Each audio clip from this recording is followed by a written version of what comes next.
وكل بدعة ضلالة.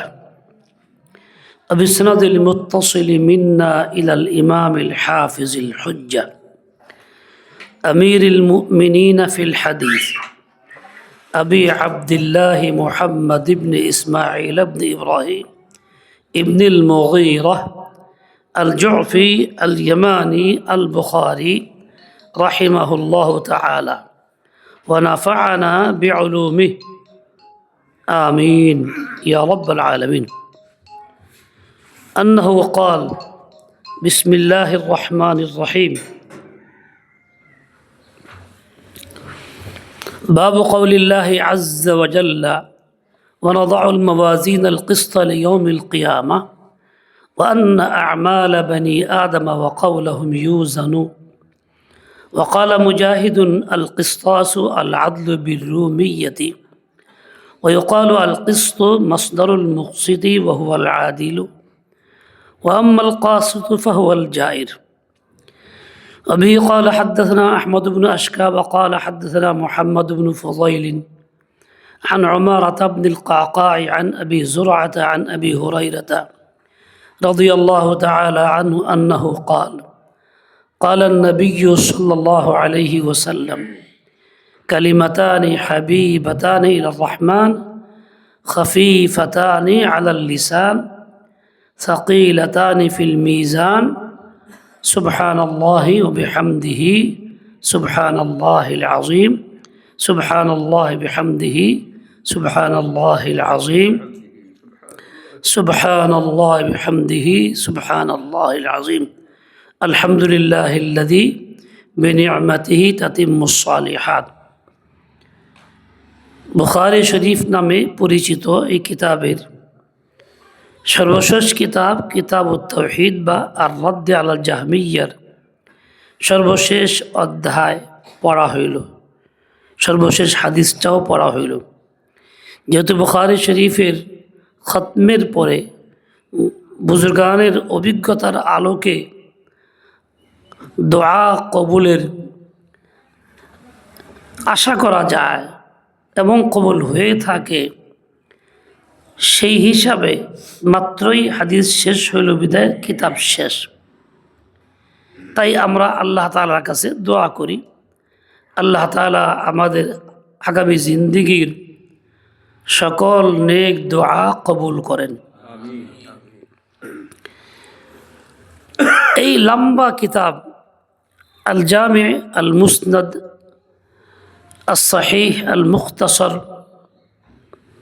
من أمور رسول الله صلى الله عليه وسلم وسننه وأيامه মূল নামটি এত বড় সাধারণের পক্ষে উচ্চারণ করা সম্ভব নয়, আমাদের মতো যারা ছাত্রী উস্তাদ তাদের পক্ষেও মুশকিল।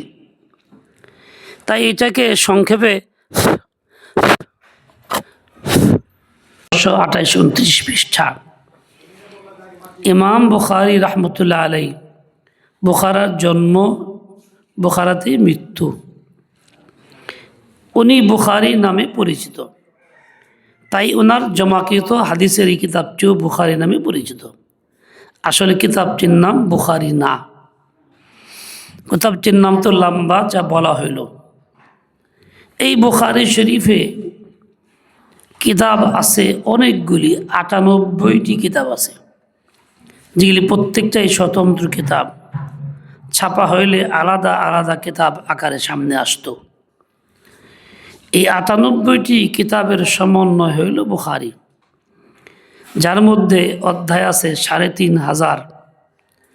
এত লম্বা কিতাব, এর মধ্যে হাদিস যা আছে যেগুলি একাধিকবার আসছে সেইগুলিকে গণনায় একবার ধইরা মুকাত্তাআতগুলিকে মুতাবাআতগুলিকে বাদ দিয়ে ধরলে হাদিস সংখ্যা হয় 7000।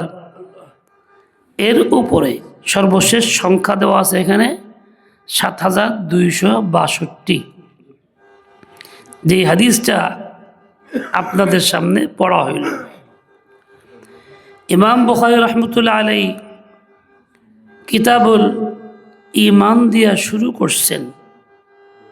এর আগে ওয়াহির আলোচনা হয়েছে, ওয়াহির মাধ্যমে আল্লাহ পাকের পরিচয় তাআরুফ আমাদের কাছে আসছে। আমরা ওয়াহির মাধ্যমে জানছি আল্লাহ তাআলা এর ওজুদ আছে, তিনি মাবুদ, একমাত্র মাবুদ। ওয়া ইলাহুকুম ইলাহুন ওয়াহিদ লা ইলাহা ইল্লা হুয়ার রহমানুর রহিম।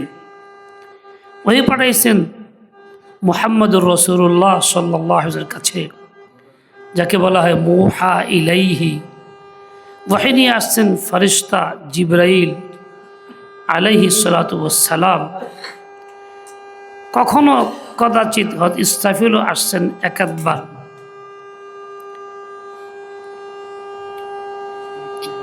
ওয়াহির দ্বারা আল্লাহ পাকের এবং ওয়াহির ইসবাতের পরে আল্লাহ সম্পর্কে তাফসিলি ঈমান জরুরি। আল্লাহর জাত এবং সিফাতগুলি কি, কোন সিফাতের সাথে কী ধরনের ইয়াকিন বিশ্বাস রাখতে হবে ইত্যাদি ইত্যাদি।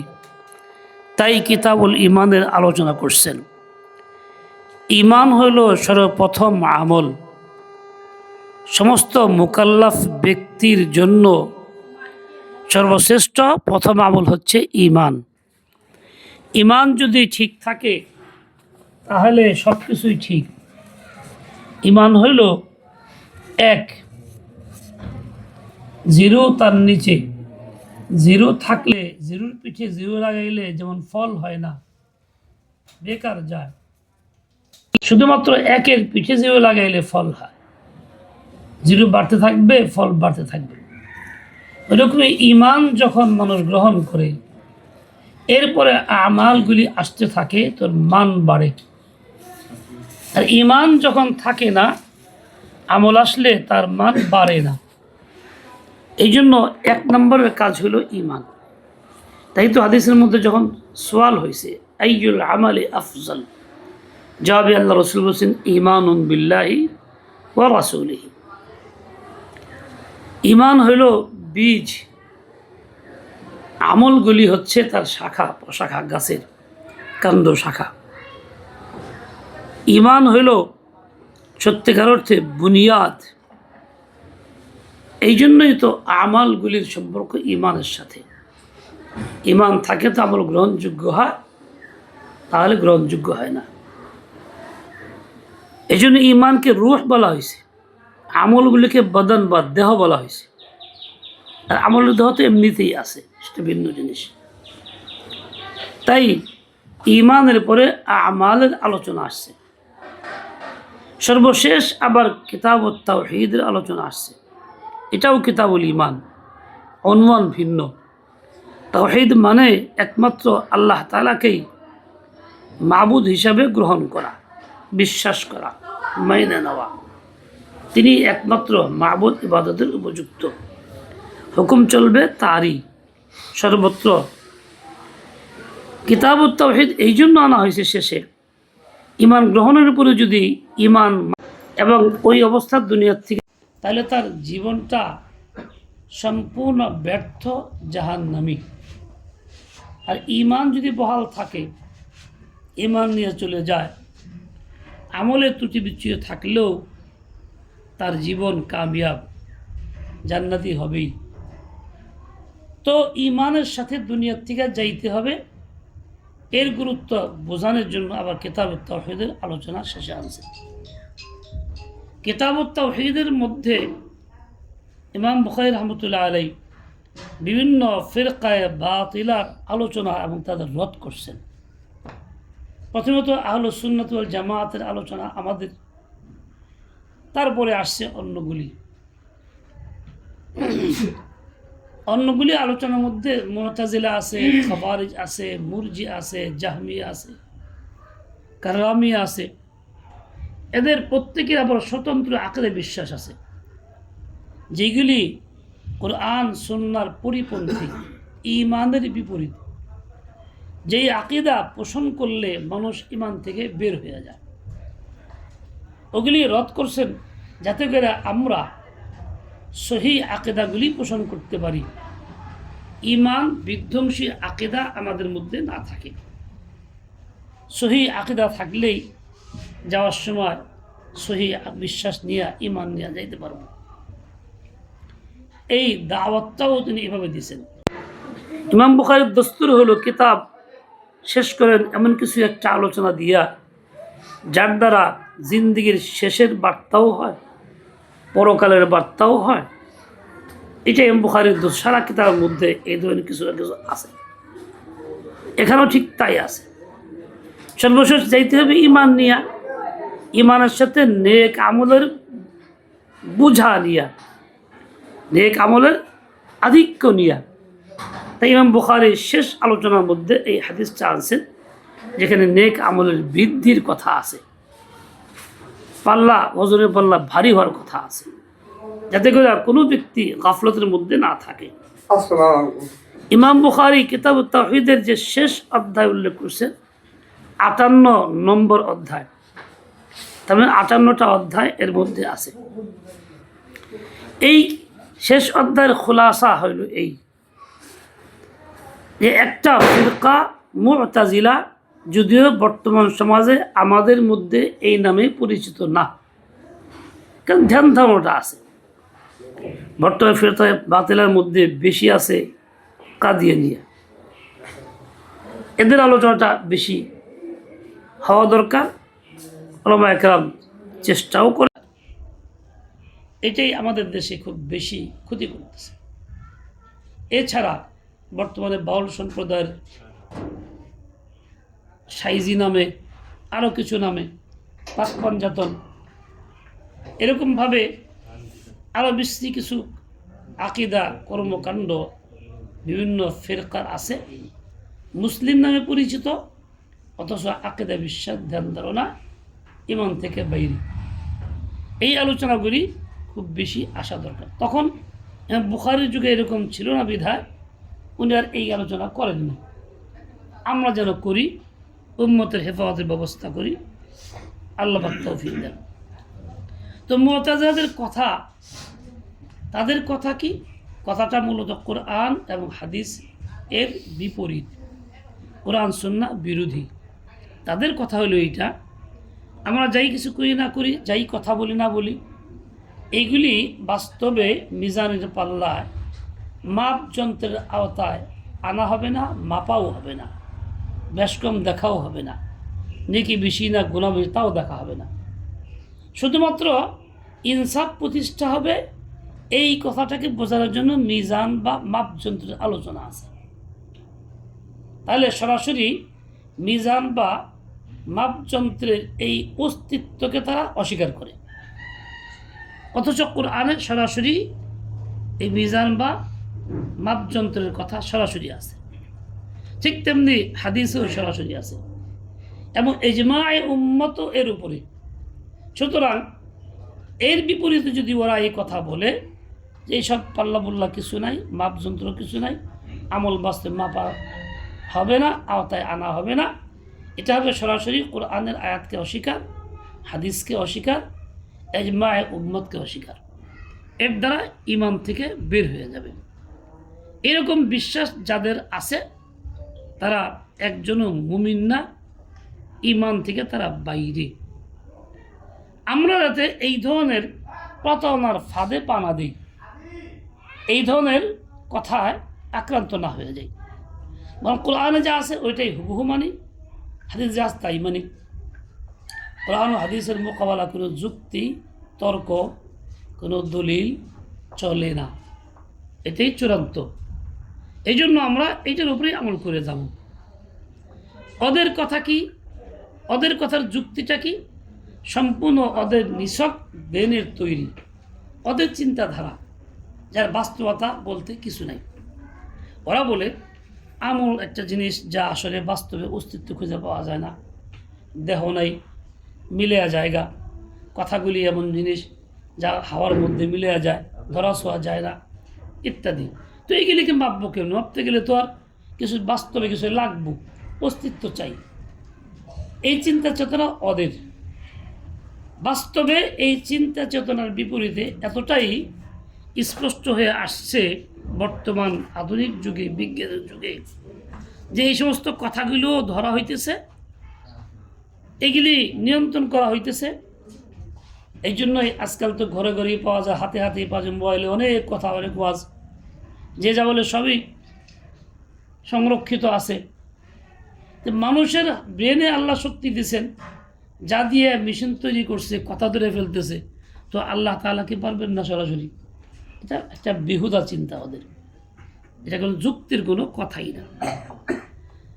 বাস্তবে হয়তো আব্দুল্লাহ ইবনে আব্বাস থেকে রেওয়ায়াতও আসছে, যেখানে দুইটা কথা আসছে।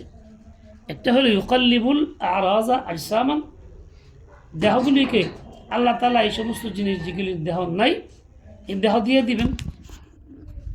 এই দেহ দিয়ে দিলে আর এগুলিকে মিজানের পাল্লা উঠে অসুবিধা নেই। আরেকটা হলো যে আল্লাহ পাক রব্বুল আলামিন যে আমলগুলি আমাদেরকে দিছেন করতে, আমরা যেগুলি করি নেকি বা বদি, প্রত্যেকটারই একটা রূপ আছে, সূরতে মেসালি আছে, একটা দেহ সাবিত হয়। এই জন্য ওয়াজাদু মা আমিলু হাদিরানের ব্যাখ্যায় আল্লামা কাশ্মীরি বলছেন যে এরকম কাজ করছে, আমলটা যেরকম করছে হুবহু ওরকম সে পাবে, মানে তার দেহ পাবে। এর কিছু নমুনা আল্লাহ তাআলা দেখাইছেন, দুনিয়াতেও আমাদের আকাবির থেকে পরিণত আছে। এক বেচারা মসজিদে বসে বসে দুনিয়া হাসিল করার জন্য ওজিফা করত। তো একদিন স্বপ্নে দেখতেছে মসজিদে পায়খানা করতেছে, দেখে খুব পরেশান যে আমার ইমান নষ্ট হয়ে গেল, পায়খানা করতেছি। তো আমাদের আকাবেরদেরকে জিজ্ঞাসা করছে হাজি সাহেব রহমতুল্লাহ আলাইকে, যে এইটা হুজুর আমি স্বপ্নে দেখছি, খুব পরেশান।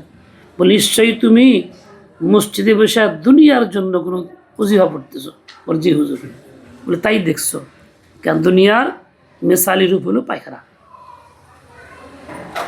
তাবলীগে দিন একটা কিতাব আছে ইমাম গাজালি রহমতুল্লাহ আলাই, ওই কিতাবে একটা আজীব ওয়াকে আছে। এক বেচারা নামাজ পড়তো, সে নামাজি, স্বপ্নে দেখতেছে এটা সুন্দরী বাদী, খুব স্বাস্থ্যবান, সর্বাঙ্গ মুনাসিব, মুতাদাদের আজাদের মধ্যে আছে, যথাযথ আছে, কিন্তু চোখ দুটা অন্ধ, তার জন্য বরাদ্দ। তার চিন্তা হলো যে আমি এরকম একটা অন্ধবান্ধি ঘটনা কি, তো খুব পরেশান। জিজ্ঞাসা করছেন এক আল্লাহওয়ালাকে যে হুজুর এই অবস্থা, নিশ্চয়ই তুমি নামাজের চোখ বন্ধ করে নামাজ পড়ো, খেলাফে সুন্নাত, চোখ বন্ধ করা ওইটাই হলো অন্ধ হওয়া, এ বাদী হলো তোমার নামাজের সুরত। তাইলে দুনিয়াতেও আমলগুলি একটা সুরত দেখানো হয়েছে মাঝে মধ্যে, বাস্তব হলো এটা আমলের সুরত আছে এবং হবে। কিয়ামতের ময়দানে ওই সুরতটাই প্রকাশ করা হবে। খারাপ করলেও খারাপ কাজের সুরত আছে। এই যে ইলম যা আমরা শিখি, এর একটা সুরত আছে, মেসালি সুরত, আকৃতি আছে, দুধের সাথে একে তুলনা করা হয়েছে। এই জন্যই দুধ পান করলে তার ব্যাখ্যা হয়, সে ইলম হাসিল করবে। এর অনেক ওয়াকিয়াত আছে। ওই যে রসুল আকদাসের মেরাজের ঘটনা দুধের বিষয়ে আছে, ওটার দ্বারা ইলম বোঝানো হয়েছে। রসুল আকদাসের সাল্লাহ জিন্দিগির একাধিক ওয়াকিয়া, হয়তো ওমর ফারুক এর ওয়াকিয়া আছে, কিতাবুল ইমানের শুরু দিয়ে আছে, যে এত দুধ পান করছেন একেবারে নোকের মাথায় পর্যন্ত এসে গেছে। ইন্নিল্লা আল্লাহ জুফরি সালাম, দিনই কথা হইলে সালাম দেওয়া লাগে না, চুপচাপ বসা লাগে। তো এর দ্বারাও বোঝা যায় একটা আছে, রূপ আছে, সুরতে মিসালি আছে। যাই হোক, তো আল্লাহ তাআলা এটা করবেন। কাজে ওদের এই ধরনের অযৌক্তিক কথায় আমরা আক্রান্ত না হয়ে যাই, আমাদের আকীদা যেন সাফ রাখি। আল্লাহ কি বলছেন? ওয়ানাদাউল মাওয়াজিনাল কিসতা লিয়াউমিল কিয়ামা, আমি স্থাপন করব অনেক বড় মিজান বা পাল্লা। বহু বচন আছে কারণে বড় বললাম, আরবিতে বড় বোঝানোর জন্য বহু বচন বোঝানো হয়, তো কায়দা আছে। অথবা অনেকগুলি পাল্লা, পাল্লা এই জন্য বললাম, আগের যুগে শুধু পাল্লাই ছিল, মিটার মোটার আধুনিক জিনিসপত্র আগে ছিল না, আমরা ওইটাই চিনতাম বেশি। আমাদের দাদার বাবার আমলে তো আর এইসব মিটার মোটার অস্তিত্ব ছিলই না। বড় লাখের জন্য একদম বড় পাল্লা, সাধারণ জিনিস মাপার জন্য ছোটো পাল্লা, এইগুলোই তো ছিল। আসলে এটা মিজান শব্দের অর্থ শুধু পাল্লা না, যা দিয়া মাপা হয়। এই জন্য মাপ যন্ত্র বললে সব কিছু এর আওতায় আসা যায়, আর যত আধুনিক মিটার হোক আর সেই কিছু হোক। এখন অনেকগুলি কেন হবে? কিয়ামতের ময়দানে আল্লাহ তাআলা সকলের হিসাব দ্রুত সম্পন্ন করবেন। এক হাদিসের মধ্যে আসছে, একেবারে একবার উট ধোয়াইতে যে সময় লাগবে এই পরিমাণের মধ্যে সকলের হিসাব সম্পূর্ণ শেষ করে দেবেন। কাজেই বেশি মিজান হইলেই তো ভালো হয়, তাড়াতাড়ি শেষ হবে। আর একটা দিয়ে করতে গেলে দীর্ঘ সময়ের দরকার, মাখলুকের কষ্ট হবে। তো আল্লাহ তাআলা ইহসান করবেন এইভাবে।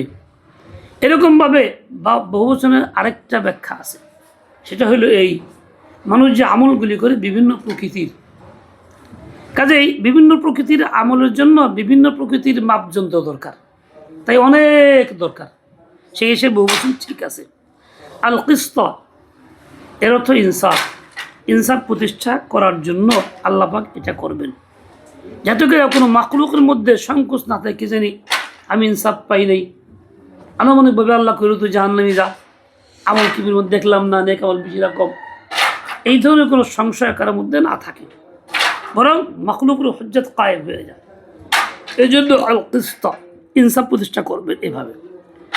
তোমাদের ছাত্রীদের জন্য মাওয়াজিন বহুবচন মৌসুফ, আল কিস্তা ওয়াহিদ সিফাত মোতাবাকাত থাকে না। জবাব হলো আল কিস্তা মাসদার, ওয়াহিদ জামা মুযাক্কার মুআন্নাস বরাবর, তাই এটা মোতাবাকাত আছে, আপত্তির কিছু নেই। দ্বিতীয় হলো এটা জাওয়াতুল কিস্তি, জাওয়াত শব্দটা মাহজুব আছে, মুজফ, জাওয়াত তো জমা, সেই হিসাবে মাওয়াজিনের সাথে মোতাবাকাত আছে। লিয়াউমিল কিয়ামা লাম ওয়াক্তের মানা, মুজফ একটা মাহজুব আছে, আইলে হিসাবে ইয়াউমুল কিয়ামা, কিয়ামতের হিসাবের সময় এই কাজটা, গ্রহণের সময় এই কাজটা করা হবে। ওয়ান্না আমালা বানি আদামা ওয়া কাওলহুম ইউজান, বনু আদম বলতে আমরা, বাবা আদমের সন্তান যারা আছি, পুরুষ নারী সবাই, মহিলাদেরকে এর অধীনেই আনা হয়েছে। তাদের যাবতীয় কাজ, যদিও পরিভাষায় আমল খাস জিনিস, আমল তিনটা শর্তের সাথে মশরুত হয়। যেই কাজটা মুকাল্লাফ ব্যক্তি করে, যে কাজটা নিয়মিত করে, এবং যেই কাজটা কসদান বা ইরাদাতান করে, তাকে আমল বলে। ইন্নাল্লাযীনা আমানু ওয়া আমিলুস সালিহাত, যত জায়গায় আমল আছে সব এই তিন শর্তে মশরুত। এই তিনটা পাওয়া গেলে আমলের অস্তিত্ব হবে, নসিত নয়। এছাড়া অন্য কাজগুলিকে বলে ফেইল। আল্লাহ তাআলা মানুষের ফেইলও জানেন, ইচ্ছা অনিচ্ছায় যাই কিছু করুক সবটার ইলম আল্লাহর কাছে আছে, ফেরেশতারাও জানে, নাহলে হিসাব কেমনে করবে? ইয়ালামুনা মা তাফআলুন বলা হয়েছে, ফেইল বলা হয়েছে, তা'মালুন বলা হয় নাই, ব্যাপকতার সাথে। এখানে মানুষের কথা বলা হয়েছে, জিন্নাতের কথা বলা হয় নাই, বলে জিন মানুষের তাবে। কাজেই মানুষের জন্য যেমন হুকুম, জিনেরই তেমনই হুকুম। তাদের আমলগুলিও এইভাবে মিজানের পাল্লা দিয়া মাপযন্ত্রের আওতায় আইনা কম বেশি দেখা হবে। ঠিক তাদের কথাগুলিও, তাহলে ওদের যে সন্দেহ ছিল মুতাজিলাদের, কথা নিয়ন্ত্রণের বাইরে ধরা ছোঁয়া যায় না, এটা সম্পূর্ণ একটা বাজে চিন্তা, অযৌক্তিক। কওল দুই রকম হয়, একটা মুখ দিয়ে উচ্চারণ করি, আরেকটা দিলে বিশ্বাস করি, দুইটাই কওল। এই দুই রকম বিষয় আল্লাহ পাকের কাছে পেশ করা হবে, এইগুলির হিসাব নিকাশ হবে। তাদের চিন্তা চেতনার মধ্যে আমি কি আনলাম ওটাও আল্লাহ জানেন, সেই মোতাবেক ফয়সালাও হবে। এখানে কওল ওয়াহিদ, এই জন্য ইউজানু মুনাসিব, তুজানু পড়া যেতে পারে, আছে কোনো রিওয়ায়াতের মধ্যে, সেখানে কওল মাসদার জমার মানায় হবে, সেই হিসাবে সমস্যা নেই, সংক্ষেপে বলে যাচ্ছি। এরপরে ওয়াকালা মুজাহিদুন রাহিমাহুল্লাহ আল কিসসাস আল আদল বিররুমিয়া, ইমাম বুখারীর দস্তুর হলো এটা, কোনো আয়াত বা কোনো হাদিস উল্লেখ করলে তার মধ্যে কোনো শব্দ যদি এমন থাকে যে ব্যাখ্যা সাপেক্ষ, লোকাত দরকার, এবং তার মুনাসাবাতে আরও শব্দ থাকে, সেগুলি নির্বাচন করে দিয়ে থাকেন। আয়াতের মধ্যে কিস্তুন আছে, এর সাথে মুনাসাবাতে কিস্তাসুন আছে, এটাও কোরআন পাকের আয়াতের মধ্যে আছে, কিস্তুন থেকে কিস্তাসুন। ইমাম মুজাহিদের হাওয়ালায় বলছেন কিস্তাস ব্যবহৃত হয়, আল কিস্তাসু আল আদলু, তবে এটা ভাষা হচ্ছে রুমি, রোমকদের ভাষায়। তখন আপত্তি হবে, কোরআন তো আরবিতে নাজিল হয়েছে, তো এখানে রোমকদের ভাষা আনা হইলো, আরবি ঠিক থাকলো না। জবাব হলো এই, একাত্তা শব্দ অন্য ভাষার আসলে মূল ভাষার কোনো আসল করে না। দ্বিতীয় জবাব হলো এইটা, যেমন রোমের লোকেরা এই শব্দটাকে ইনসাফের মানার জন্য নির্ধারণ করছে, ঠিক আরবরাও এই শব্দটাকে ইনসাফের অর্থে নির্ধারণ করছে, ওয়াজা করছে, যার জন্য একাধিক ভাষায় একই অর্থে ব্যবহার হইল। তাওয়াফুকুল লুগাতাইন, এতে কোনো সমস্যা নাই। কিস্তুন থেকে ইনসাফের অর্থ যেমন আছে, ঠিক কিস্তুন থেকে বিপরীত একটা অর্থ, যার নাম জুলুম। একই শব্দের একাধিক অর্থ হয়, বিপরীতমুখী অর্থ হয়, সব ভাষাই আছে। আরবিতে আল বাইউ, বেচা এবং কেনা, দুইটা অর্থই আছে একসাথে। এরকম অনেক শব্দ আছে, শুধু ফেইল মাসদার এরকম না, অনেক মুফাদাত এর মধ্যে এরকম আছে, একাধিক অর্থ বিপরীতমুখী এখানেও আছে। সেই হিসাবে কিস্তুন থেকে যেমন মুকসিতুন ইনসাফের অর্থে ব্যবহার হবে, কিস্তুন থেকে কাসিতুন হবে বিপরীত অর্থে, জুলমের অর্থে। কখনো কখনো এরকম বলা হয়, কাস্তুন ফার উপরে জবর দিয়ে পড়া হয়, ফালুন এর ওজনে, যার অর্থ জুলম, তখন গিয়া কাসিতুন কাস্তুন থেকে মুশতাক হবে। এটা একটা ইহতিমাল হইতে পারে, সুযোগ আছে লুগাতে। তবে কিস্তুন থেকে দুইটা অর্থ। আল কিস্তু মাসদারুল মুকসিতি, মুকসিতুনের মাসদার বলা হইল কিস্তুনকে, বাস্তবে মুকসিতুনের মাসদার ইকসাতুন হবে, এটা তোমরা পড়ছো, বাবে ফাইলের মাসদার ইকসাত, মুকসিত ইকসাস থেকে আসছে।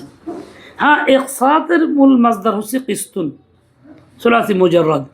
তাহলে এখানে তো ডাইরেক্ট বলা যায় না, কেমনে বললেন? বলে আসলে মাহজুফ আছে একটা মাসদার, এরকম ছিল মাসদারু মাসদারিল মুকসিতি, মুকসিতের মাসদার ইকসাত, তার মাসদার কিস্তুন। ছাত্রীরা খেয়াল করছো, এইভাবে বললে আর আপত্তি থাকে না। আরেকটা অর্থ হলো মাসদার অর্থ মাদ্দা, মানে মুকসিতুনের মাদ্দা হচ্ছে কিস্তুন, সরাসরি, এনে আপত্তির কিছু নাই। এর অর্থ কি? মুকসিতুন থেকে ওয়াহুয়াল আদিলু, ইনসাফগার ব্যক্তিকে মুকসিত বলে। খোলাসা হইল কিস্তুনের মধ্যে আদলুন বা ইনসাফের অর্থ আছে। قال الله تعالى إن الله يحب المقسطين। ঠিক বিপরীত, ওয়াম্মাল কাসিতু, কিস্তুন থেকেই এই শব্দটা ফাহুয়াল জাইরু, জালেম ব্যক্তিকে বলে, মানে জুলমের অর্থে ব্যবহৃত হয়। ওয়াম্মাল কাসিতুনা ফাকানু লিজাহান্নাম হাতাবা, জালেম যারা জাহান্নামের লাকড়ি তারা হবে। এই জালেম কারা? শুধু পরের হক মারা খায়, চান্দাবাজি করে, ক্ষমতায় গিয়া উল্টা করে শুধু তারাই না, সবাই, আমরাও, যাদের ক্ষমতা নেই তারাও। মানে আল্লাহ পাকের হুকমের খেলাফ জীবন, নাফরমানি, এটাই হলো জুলম। সেটা যে প্রকৃতির হোক, বান্দার হক আর আল্লাহর হক হোক, সকল হকুক এর মধ্যে আছে, এর আওতাভুক্ত।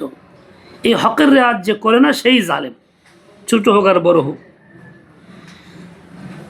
কাজেই জুলুম যদি থাকে, জালেম যদি আখ্যায়িত হয়, তার ঠিকানা জাহান্নাম। ওয়াম্মাল কাসিতুনা ফাকানু লিজাহান্নাম হাতাবা।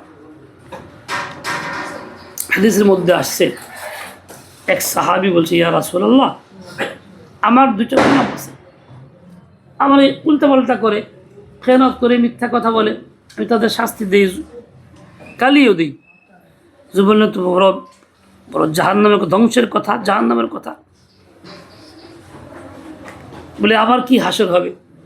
বলে এই হবে, তোমার তাদের কাজগুলি আল্লাহ তাআলা পাল্লায় দিয়া মাপবেন, তোমার গালি ও তোমার জুলম অত্যাচারও মাপবেন।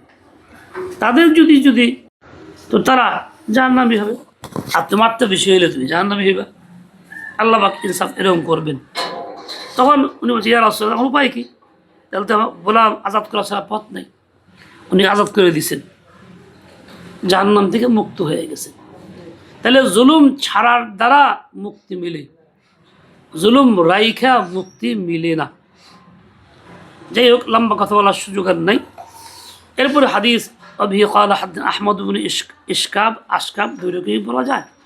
বুখারীর উস্তাদ আহমদ, কথা নুক্তা বাদের লোক অনেক আছে। হামনুন থেকে আসছে, শেষ কাজটাই করছেন, এটাও হামদের যোগ্য, প্রশংসার যোগ্য কাজটাই করছেন। এগুলি নুক্তা বাদের লোক হাকিকত এরকম না, এই চিন্তা ভাবনা করেন নাই। قال حدثنا محمد بن فضيل তার উস্তাদ মুহাম্মদ ইবনে ফুযাইল, عن عمارة بن القعقاع তার উস্তাদ ইনি, عن أبي زرعة ইনি হচ্ছেন সাহাবী জারির ইবনে আব্দুল্লাহ বাজালের নাতি। ইনার ইন্তেকালটা ইমানের সাথে স্পষ্ট প্রকাশ্য হয়েছে। উনি হাদিস বয়ান করতেছিলেন, মান কানা আখিরু কালামিহি লা ইলাহা ইল্লাল্লাহ, এইটুকু বলা মাত্রই শেষ নিঃশ্বাস ত্যাগ করছেন। তার মানে দাখালাল জান্নাহ হয়ে গেছেন। ইমানদারদেরকে আল্লাহ তাআলা কখনো এরকম নিয়ামত দিয়ে থাকেন যারা খুব সহজেই ইমানের সাথে দুনিয়ার থেকে চলে যায়। আল্লাহ পাক সত্যিকারে জুলুম মুক্ত ইমানওয়ালা ব্যক্তিকে এই নিয়ামত দান করেন। তার মানে তার ইন্তেকালের আগে সুসংবাদ দেন, জানায় দেন সময় আসছে, তৈরি নাও। তখন সেই ইমানের সাথে কালিমা নিয়ে দুনিয়া থেকে বিদায় হয়। এরকম অনেক ওয়াকিয়াত আমাদের আকাবেরের জিন্দেগিতে আছে। ইনিও একজন। আন আবি হুরায়রা রাদিয়াল্লাহু আনহু, সাহাবী রাসূল, তিনি রসুল আকদাসের শেষ জিন্দেগির শেষের দিকে 3.5 বছর আগে ইসলাম গ্রহণ করছেন। এই পুরো সময়টা রসুলের সঙ্গে লেগেছিলেন, কাজী হাদিস শুনছেন বেশি, শিখছেন বেশি, বয়ান করছেন বেশি। আফকাহ সাহাবার মধ্যে ইনিও ছিলেন। রসুল আকদাসের অত্যন্ত আস্থাভাজন প্রিয় সাহাবী, খিদমতও করতেন রসুল আকদাস সাল্লাল্লাহু আলাইহি ওয়াসাল্লামের।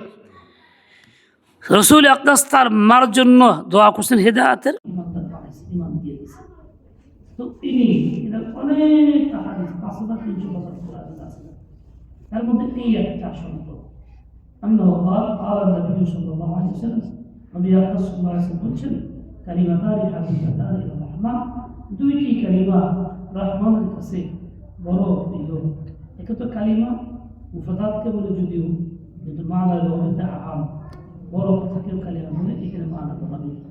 অন্য যুগ আলাম আছে, মাসাল কালিমাতুল খাবিজা কাচাজাতুল খাবিজা, হাদিস মুক্ত আছে কালিমা তাইয়্যিবা শাহাদাত তোমরা ভুলি। এছাড়া আরবের ইসলাম মুক্ত আছে, ফসিলের কালাম মুক্ত আছে, লম্বা কালিমা বলা আছে। সেই হিসাবে কোনো আপত্তির কিছু নাই। হাবিবাতানি মাহবুবাতানি ফাইল মাফউলের মানায়, কালিমা মুআন্নাস যেহেতু তাই হাবিবাতানি আনা হয়েছে। দুইটি কালিমা আল্লাহর কাছে অতীব প্রিয়, আল্লাহর কাছে না রহমানের কাছে অতীব প্রিয় বলা হয়েছে। কেন বলা হয়েছে? বলে যেই লোকটা যেই কালিমা দুইটা কোনো পুরুষ নারী উচ্চারণ করে দিল থেকে ওজিফা বানায়, আমলে পরিণত করে, সেও রহমানের কাছে বড় প্রিয়, বড় পছন্দের হয়ে যায়। রহমান বলা হয়েছে, তার মানে এই কালিমার সাথে রহমতের সম্পর্ক। কেউ রহমত যদি পাইতে চায় সেজন্য কালিমা দুটিকে পাথেয় বানায় না। জালবে রহমতের জন্য বড় মুনাসিব দুটি কালিমা। আবার কেউ যদি ভুলভ্রান্তি করে, নৈরাশ্যতা আসে, বলে তাও দরকার নাই, আল্লাহ রহমান, তিনি তোমাকে দয়া করে পার করে দিবেন, কাজে তুমি নিরাশ হয়ে বাদ দিয়ে দিও না। কালিমাতানি হাবিবাতানি ইলার রহমান খফিফাতানি আলাল লিসান, অত্যন্ত সহজ জিহ্বায় পড়তে, যে কেউ সহজে পড়তে পারে, বাচ্চা বয়স্করা, এমনকি মা বোনরা হার হালাতে সবসময় পাক থাকলেও না পাক থাকলেও চলতে ফিরতে উঠতে বসতে উচ্চারণ করতে পারে। এতটা সহজ আমল দিছেন। বলে আমল সহজ হলে নাকি কম হওয়ার কথা, দুনিয়ার নিয়ম আছে, আজরকুম আলা কদরি নসবিকুম, কষ্ট যেমন মিষ্ট তেমন। কাজে হালকা যখন সব বোধহয় হালকাই হবে, এই সংশয়ের জবাব দিচ্ছেন না, বরং সাকিলাতানি ফিল মিজান, কালিমা দুটি মিজানের পাল্লাতে ওজন দিলে অনেক ভারী হবে, এর দ্বারা নেকি অনেক বেশি হবে, ব্যক্তির পুঁজি অনেক বেশি হবে। সাকিলাতানি ফিল মিজান, এখানে মিজান শব্দটি আছে, আয়াতের মধ্যে মাওয়াজিন ছিল এরই বহুবচন। কাজে এটার অস্তিত্ব খুঁজে পাওয়া গেল। সুবহানাল্লাহি বিহামদিহি সুবহানাল্লাহিল আযীম। কালিমা দুটি এই, একটি তো সুবহানাল্লাহি বিহামদিহি, আর সুবহানাল্লাহিল আযীম। মানুষের শেষ জীবনে সকল কাজ যখন বন্ধ হয়ে যায়, কিছুই চলে না, এই কালিমাটা মুখে চলতে পারে। শেষ বয়সে ওযু রাখা কঠিন, শরীর পাক রাখাও কঠিন, তিলাওয়াত নিয়মিত করা কঠিন, নামাজ পড়াও কঠিন, ইচ্ছা করলেও পারে না, এটা শুয়ে শুয়ে অথর্ব হয়ে গেলেও পারে। সুবহানাল্লাহ বিহামদিহি সুবহানাল্লাহিল আযীম। আল্লাহ চান বান্দার আমল নামা নেকি দ্বারা পরিপূর্ণ হোক, বেশি থেকে বেশি হোক। তাই একদম সহজ থেকে সহজ আমল রহমতের নবীর মাধ্যমে আল্লাহ পাক দিয়ে দিয়েছেন। তোমরা এই আমল করো, নিজের জন্য রহমতের ওসিলা বানায় ফেলো। আমরা যেন গাফলতের মধ্যে না কাটাই, এই দুইটাকে যেন পাথেয় বানাই নেই। সুবহানাল্লাহ বিহামদিহি সুবহানাল্লাহিল আযীম। সুবহানাল্লাহ ওকে দিয়ে ফেল মাহজুব, ওসাব্বিহু সুবহানাল্লাহ ও বিহামদিহি আই মুতালাব্বিসাম বিহামদিহি।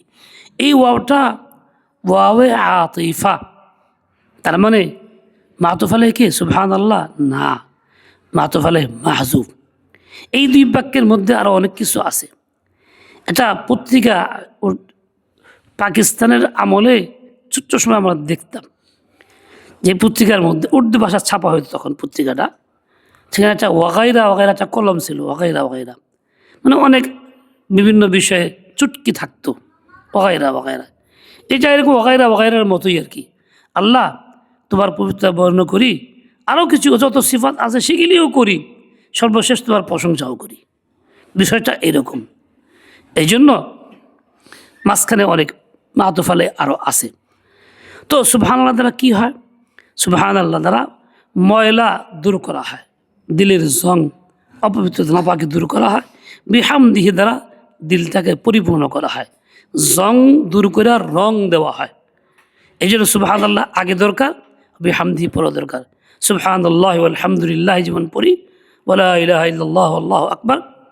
শুধু এই দুইটা কালিমা সম্পর্কে হাদিসে আসছে, কেউ যদি 100 বার প্রতিদিন সুবহানাল্লাহ বিহামদিহি পড়ে, আল্লাহ পাক তার যাবতীয় গুনাহ খাতা মাফ করে দেন।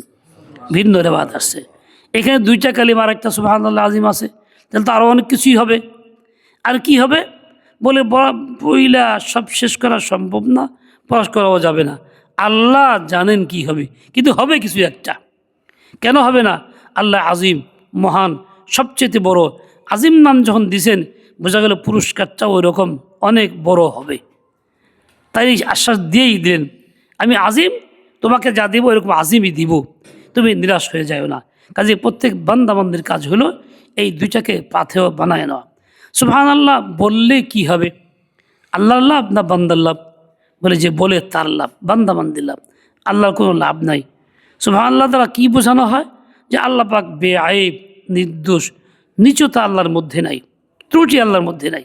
নিচতা আমার মধ্যে আছে বান্দা হিসাবে, ত্রুটি আমার মধ্যে আছে। কাজে আমি আল্লাহ পাক রব্বুল আলামিনের পবিত্রতা ঘোষণা দেই। বলে এর দ্বারা কী হবে? আমি নিজে পবিত্র হয়ে যাব, আমার দিল সাফ হবে, দিলের ময়লা যাবে, গুনাহগুলি কাটবে, গুনাহের প্রতি ঘৃণা পয়দা হবে, নেক কাজের আগ্রহ পয়দা হবে। কঠিন কোনো গুনাহে লিপ্ত হয়ে থাকলে, ছাড়তে না পারলে, তার জন্য এটাও একটা পদ্ধতি, সেজন্য এটাকে বুঝিয়ে মানায় নেয় সুবহানাল্লাহ বিহামদিহি সুবহানাল্লাহিল আযীম। দেখবেন আল্লাহ পাক আসবাব তৈরি করে দিচ্ছেন, পথ সহজ করে দিচ্ছেন, দিল ওইরকমভাবে তৈরি করে দিচ্ছেন, যার দ্বারা সে হিম্মতের সাথে গুনাহটা ছাড়তেও পারবে। যাই হোক, আল্লাহ পাক রব্বুল আলামিন আমাকে আপনাকে সবাইকে তৌফিক দিয়ে দেন সহি ঈমান নিয়ে বাঁচার, মৃত্যুর এবং শেষ সময়ে এই আমল দিয়া মিজানের পাল্লাকে পরিপূর্ণ করে যাওয়ার তৌফিক দান করেন। সুবহানাকাল্লাহুম্মা ওয়া বিহামদিকা আশহাদু আল্লা ইলাহা ইল্লা আনতা আস্তাগফিরুকা ওয়া আতুবু ইলাইক।